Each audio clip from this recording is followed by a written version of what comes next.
अंतिम समय जब कोई नहीं जाएगा साथ, एक वृक्ष जाएगा।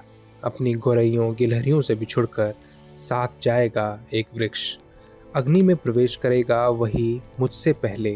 कितनी लकड़ी लगेगी, शमशान की टाल वाला पूछेगा।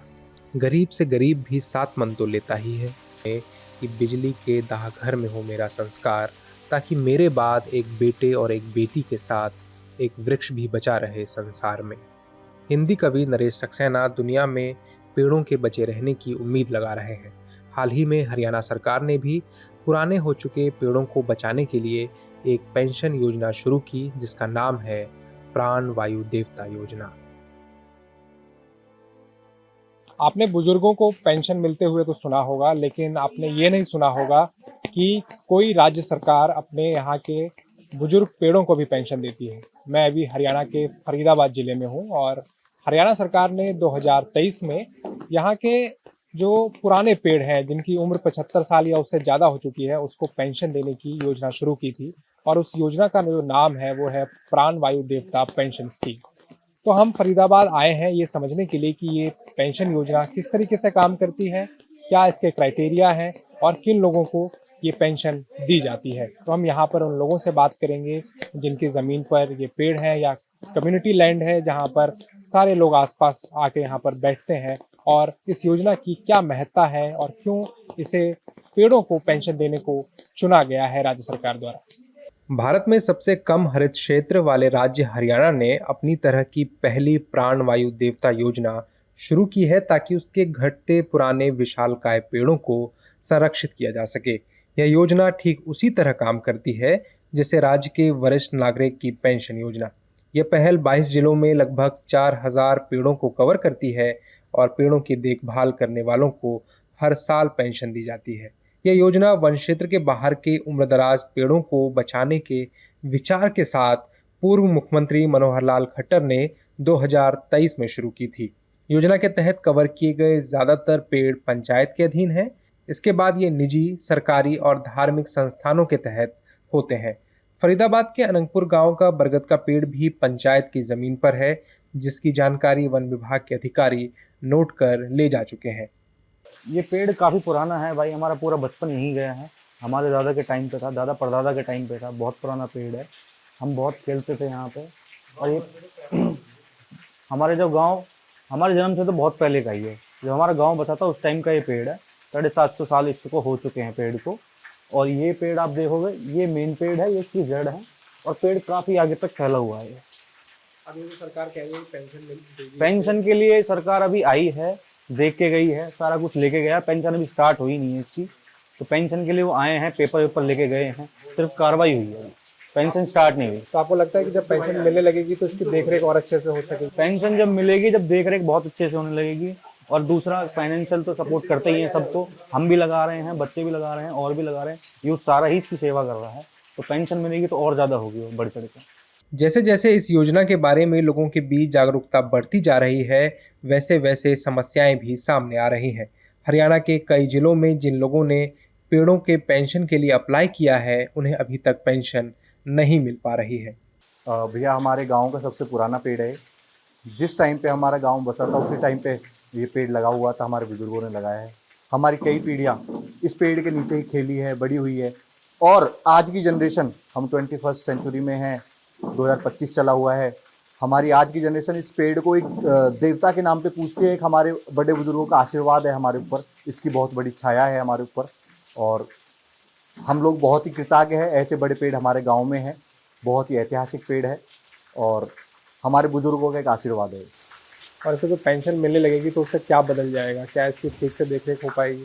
पेंशन इसकी मिलने लगी तो हम इसके नीचे साफ़ सफाई करा के रहेंगे, वैसे हम अभी भी करा के रखते हैं।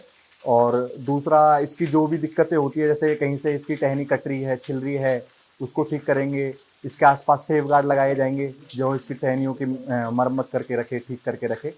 और जैसे इसकी टहनियाँ जो है उसके पास जा रही है, मेन 11000 वोल्ट की जो लाइन जा रही है उसके पास जा रही है, तो इसकी टहनियों को या तो ऊपर करके लगाए, इसको और ऊंचा फैलाए, ये और ज़्यादा बढ़े, हमारी आने वाली पुश्तें इसको देख के जाए, ये पेड़ बीमार ना पड़े। ऐसा हम उस फंड को यूज़ करेंगे। इस योजना को शुरू करने वाले हरियाणा के पूर्व मुख्यमंत्री मनोहर लाल खट्टर थे, जिन्होंने साल 2023 में पर्यावरण दिवस के दिन इस योजना को शुरू किया था और उन्होंने अपनी बात रखी थी कि यहाँ के पुराने पेड़ों को बचाना बहुत ज़रूरी है ताकि इकोलॉजी और इन्वायरमेंट के लिए बेहतर ढंग से ये पेड़ और काम कर सके और इनकी सही ढंग से देखरेख हो सके। आंकड़े बताते हैं कि करीब पूरे राज्य भर में 3800 से ज़्यादा ऐसे पेड़ हैं जिनको राज्य सरकार ने पेंशन देने के लिए चुना है और हर साल सरकार जो है पंचायत स्तर पर और लोगों से आवेदन मांगती है कि अगर किसी के घर में पुराने पेड़ हैं जिनकी उम्र 75 साल से ज़्यादा है तो उनको वो आवेदन करे और सरकार फिर इंस्पेक्शन करती है। इसमें डिस्ट्रिक्ट लेवल पे एक कमेटी बनी है जिस पे म्यूनिसिपैलिटी के लोग हैं, डिस्ट्रिक्ट फॉरेस्ट ऑफिशियल हैं, वो उस जगह पर जाके पूरा इंस्पेक्शन करते हैं कि उस पेड़ को इस योजना के तहत लाया जाए या ना लाया जाए। ये एक गहन प्रक्रिया है जिसे पूरा कर किया जाता है और डीएफओ जो होते हैं ज़िले के वो इसे देखरेख करते हैं और फिर लोगों के अकाउंट में जो है वो पैसा आता है। अब ये देखना होगा कि आने वाले सालों में ये योजना किस तरीके से काम करती है और सरकार इसका किस लेवल तक एक्सपेंशन करती है। पुष्पाल जी, हमें थोड़ा बताइए कि इस पेड़ के बारे में। अब इसको पेंशन भी मिलने जा रही है, तो इस पेड़ की क्या खासियत है और जब लोग आए होंगे इसके इंस्पेक्शन वाले दिन तो क्या चीज़ें हुई थी यहाँ पर? इस पेड़ के चक्कर में काफ़ी लोग आ चुके देखने के लिए। यहाँ पर हमारा बचपन, हमारे बड़े बाबा, हमारे जो बड़े बुजुर्ग, उनका भी बचपन यहीं गुजरा है। ये है गांव बसे का पेड़ है, 1305 के गांव बसा हुआ है। इसे 775 साल हो चुके हैं। और जो ये देख रहे ये तना है, इससे पहले इसके आगे का जो था ये तो बहुत आगे भी था, जो वहाँ तक था ये फट गया था। पहले जो है 60 के ऐसे फटा था ये इस टाइम पर। तो हमारे बाबा बहरे, बाबा मंगातर ये बैठते थे, हमारे दादा बैठते थे, उनके उन्होंने ये जो जड़ है, ये जड़ है, उन्होंने ये जड़ लगाई थी, देख रेख वो करते थे। अब फिलहाल आपके बालक ये जो के है जनरेशन वो करती है इनकी देखभाल। अभी कुछ दिन पहले आए थे, इसके बारे में लिख के लेके गए थे जो पेंशन के लिए, वो सब चीज़ डिटेल लेके गए हैं। प्राण वायु देवता योजना के तहत पेड़ों की 40 प्रजातियों को पेंशन में शामिल किया गया है। इसमें आम, नीम, पीपल, बरगद, पिलखन शामिल है। सरकारी गाइडलाइंस बताते हैं कि जो पेड़ स्वस्थ हैं उन्हें ही पेंशन दी जाएगी। हरियाणा में काम कर रहे वन अधिकारी विपिन कुमार ने बताया कि पेड़ों की उम्र का आकलन, अनुमान और वरिष्ठ ग्रामीणों से पूछताछ के आधार पर किया जाता है। उन्होंने कहा कि इसका उद्देश्य पुराने पेड़ों के संरक्षण के प्रति भावना पैदा करना है। उन्होंने कहा कि हरियाणा में पेड़ों की पेंशन वृद्धावस्था पेंशन के अनुसार ही बढ़ाई जाती है। मैं अभी हरियाणा के करनाल ज़िले में हूँ और ये पुंडरक गांव है और यहाँ का जो स्थानीय मंदिर है उसके प्रांगण में 3 पेड़ लगे हुए हैं और उन 3 पेड़ों को जो है यहाँ पर सरकार और वन विभाग के द्वारा जो है वो पेंशन दी जाती है। उसमें से मेरे पीछे एक पेड़ देख सकते हैं, इसमें लिखा हुआ है कि वन विभाग करनाल स्कीम का भी नाम है यहाँ पर कि प्राण वायु देवता और प्रजाति जो है बड़ प्रजाति है और उम्र इसकी 90 साल जो है वो बताई जा रही है और वर्ष 2023-24 में इसको देखा गया कि अब इसको पेंशन मिलनी चाहिए। तो यहाँ के स्थानीय लोगों का कहना है कि इस पेड़ को एक पेंशन अभी मिल चुकी है और साथ में इसके साथ जो और 2 पेड़ लगे हुए हैं उसको भी एक पेंशन मिल गई है और दूसरी पेंशन मिलने का भी लोग यहाँ पर इंतज़ार कर रहे हैं। तो करनाल ज़िले में करीब 100 से ज़्यादा इस तरीके के पेड़ हैं जिसको वन विभाग और राज्य सरकार पेंशन दे रही है और करीब 50 से ज़्यादा पेड़ों को यहाँ पर चिन्हित कर लिया गया है जिन्हें पेंशन दी जानी है। सरकार के अधिकारियों का कहना है कि आने वाले कुछ महीनों में उन 50 पेड़ों को भी पेंशन मिलनी शुरू हो जाएगी। करनाल के पुंडरक गांव के रहने वाले रवि कुमार की दादी ने 78 साल पहले आम का पेड़ लगाया था। बीते साल 2750 रुपये की पेंशन उनके पिता तेजपाल के खाते में आई, लेकिन इस साल की पेंशन के लिए वो इंतज़ार कर रहे हैं। हालांकि हर साल विश्व पर्यावरण दिवस के मौके पर पेंशन वाले पेड़ों की लोग पूजा करते हैं। मैं भी हरियाणा के करनाल के पुंडरक गांव में हूं और मेरे साथ अभी रवि कुमार है। रवि कुमार के खेतों में ये जो पेड़ लगा हुआ है ये आम का पेड़ है और इसकी उम्र जो है वो 78 साल करीब है, जो कि वन विभाग द्वारा जो है वो देखी गई है, दर्ज की गई है। हम इनसे बात करेंगे। रवि जी, किसने ये पेड़ लगाया और कब से इसको पेंशन आप लोगों को मिल रही है? ये नमस्कार सर, ये पेड़ हमारी दादी जी ने लगाया था। हो गए होंगे इसको कोई 75 प्लस हो गए होंगे इसको लगाए ने, और इसकी पेंशन कोई 1 ईयर के करीब होगी आ रही है इसकी, जो अगली सेकंड किस्त आनी है, जो अभी आनी है सरकार गवर्नमेंट की तरफ से। और अभी तो जितने पुराने पेड़ हैं लगभग अब बचते नहीं है इतने पुराने पेड़, तो आप लोगों ने कैसे इसको बचा के रखा है अभी तक?